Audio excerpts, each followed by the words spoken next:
Yo, shout out mga master. Dire ko kaagi no. Dire ko kaagi padulong ng uli kay apoy ka dito. Dire ko muagi kay dali ra.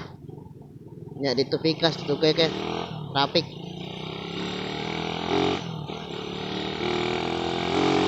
Sobrang maganda naman dito daanan kasi sobrang maaliwalas yung daan ba.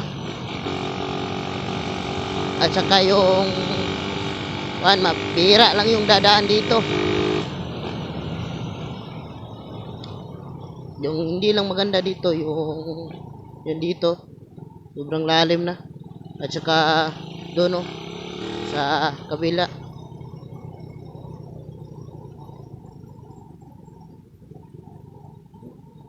sharp curve tapos mabalas. Ingat na lang talaga tayo dito. At saka dito ingat din tayo dito kasi ganito may aso biglang tatawid dyan kasi tinatapon yung mga basura.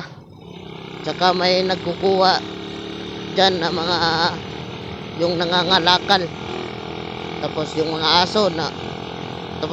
aso binubungkag nila yung yung basura. Tapos hindi natin namalaya na may tatawid agad na aso.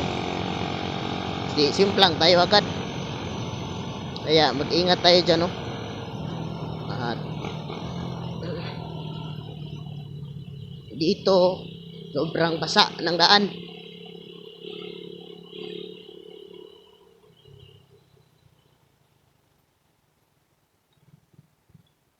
Iko tayo dito sa right side.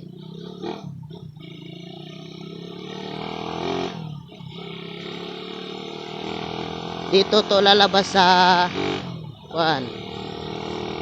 gilid ng water district. Tapos pagdating natin doon sa may water district, liko na naman tayo sa left side para papunta na ng PCA.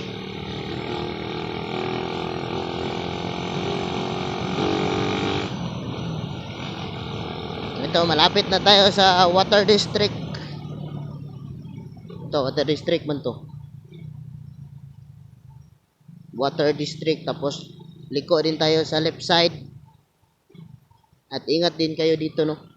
Kasi may biglang tatawid, biglang liko. So nandito na tayo sa PCA.